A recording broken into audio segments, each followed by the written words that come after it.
A reckoning for him over this. This is the biggest bombshell that we have had so far. We had a trickling in of the numbers. We knew the numbers were much bigger than the governor was admitting. He became a hero to the left in this country, Cuomo, and he still thinks this can bounce off him.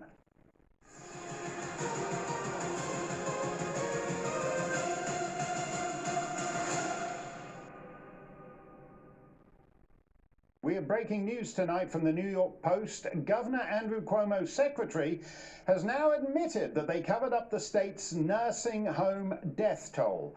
That stunning admission made on a call with state leaders from the Democrat Party, where his secretary apologized for the cover-up and then blamed President Trump for the decision to withhold those numbers. This was a tragedy for your in-laws, because it should have been their 60th wedding anniversary right now, and instead your father-in-law and your mother-in-law died within a few days of each other. And Andrew Cuomo, it's almost as if, as you tweeted the other day, it looks as if there might be a reckoning for him over this.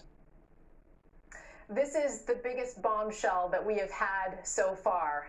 We had a trickling in of the numbers. We knew the numbers were much bigger than the governor was admitting. So over 15,000 residents died from getting COVID in their nursing homes.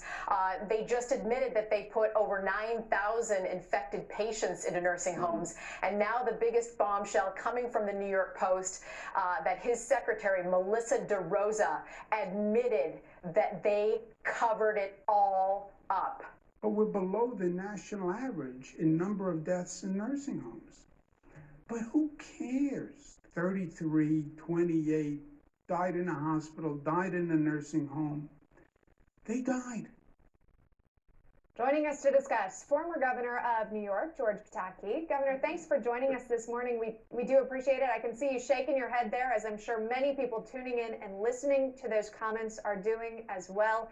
Your thoughts on the remarks that Governor Cuomo made about whether people died in a hospital or died in a nursing home? People died. Those remarks, your thoughts? The concept that who cares is just virtually cruel.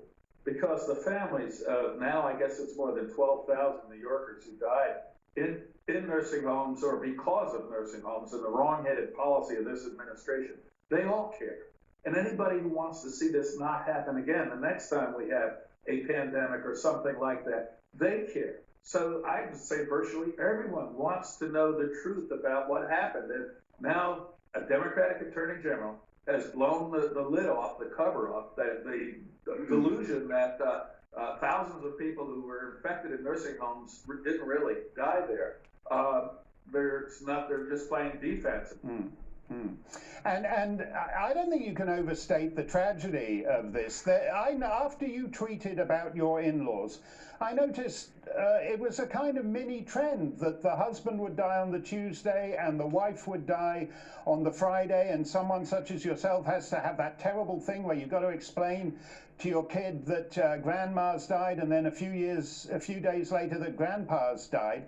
And yet, we've got all these restrictions on restaurants, on every other aspect of life, and the people who were most vulnerable, Andrew Cuomo failed to protect on an horrific scale. Absolutely. And it wasn't just him. There were other governors, other Democratic governors that did the same thing, putting COVID positive patients into nursing homes. Newsom, Whitmer, Wolf, and Murphy. And Cuomo. Right. 5 of them put COVID positive patients into nursing homes. But I have to tell you, there's another story here. Since March, 9 of the top professionals in the New York State Health Department have quit, including all the key people dealing with epidemiology and immunology, because they have been ignored by the governor's office. So when you have a pandemic, when the experts are called upon, and this is what they prepared their lives for, all quitting, 9 of them, 9 of the top ones quitting because they're being ignored by the politicians in the governor's office. It just points out what a tragedy the response in New York to the COVID crisis has been. He became a hero to the left in this country, Cuomo, and he still thinks this can bounce off him. It can't. Not now. We have an admission. And I would like to thank whoever that Democratic lawmaker that was the leak yesterday that gave us that information, because I believe all of them should go to jail. Here's my prediction. Nothing will happen. They get away with it. They steal elections. They do whatever they want. Anyway, you've heard enough.